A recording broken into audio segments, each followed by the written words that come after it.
Greetings, it's the How-To Guru. Welcome to my For Beginners video. Is your computing device running slow? Are you having problems logging on to a social network, email, or bank account? Then you've come to the right place.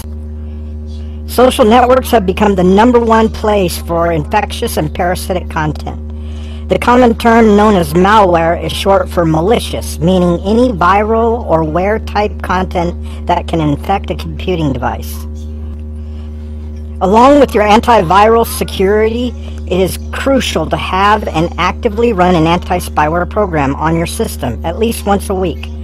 Most folks would stop me right there and say, I already have an antivirus. Besides, I thought running 2 security programs was a big no-no. It's smart to have those concerns and ask those kinds of questions, but the fact of the matter is that you can run an anti-spyware program in tandem with your current security. In fact, it's recommended that you do so. Spyware has become the biggest threat to any system security and performance. It is one of the most overlooked and important pieces of security to have. Besides keeping track of everywhere you go online, they can log every keystroke you make. They have been known to even turn on your webcam and invade privacy. So if a virus and spyware are in the group known as malware, what is the difference between the two?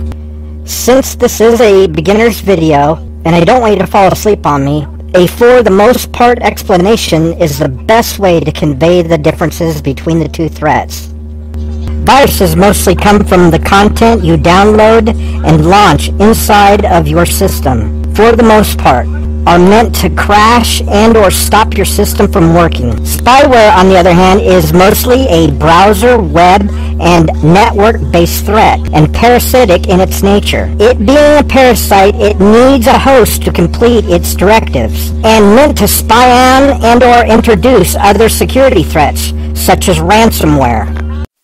Knowing how and why your system got infected in the first place, half the battle. So please bear with me, we will get to cleaning and disinfecting your system. Keep in mind, there is a tipping point of infection, depending on how many vectors and how deep they've gotten, will depend on whether or not you need a more aggressive approach. Now, there might not be any signs whatsoever, it just might not be running right. So stay with me. To be fair to social networks, most infectious content comes from exploiting a behavior. Not only that, but downloading and installing games comes in a very close second to infection rate.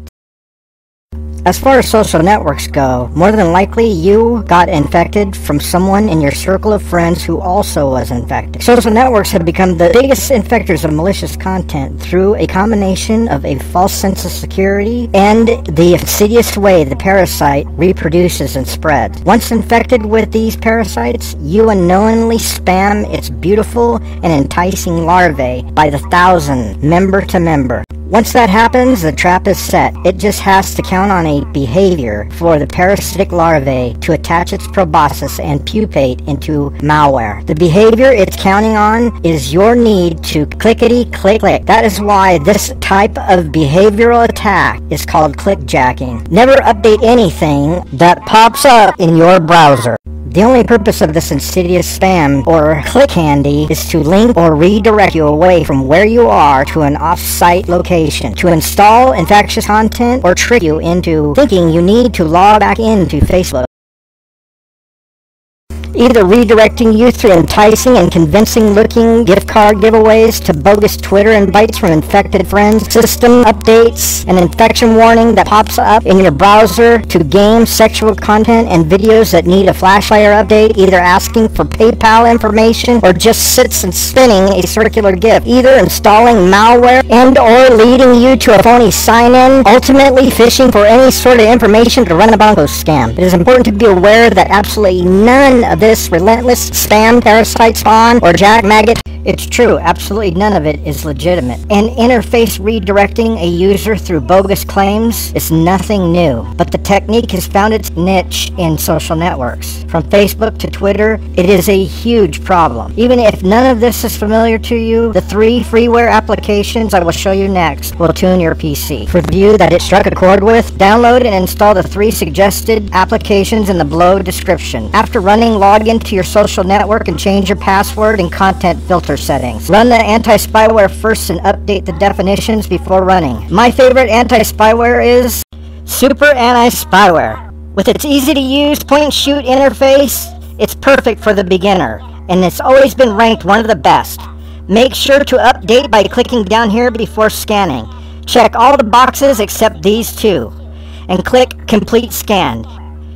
If this pops up, click on the red circle X's and get rid of the installed spyware. Follow these prompts and you're done. Now just run CCleaner and ToolWiz Care. They're easy to use, just point and shoot. Thank you everybody. Best wishes. This is my first animation. I hope this helps.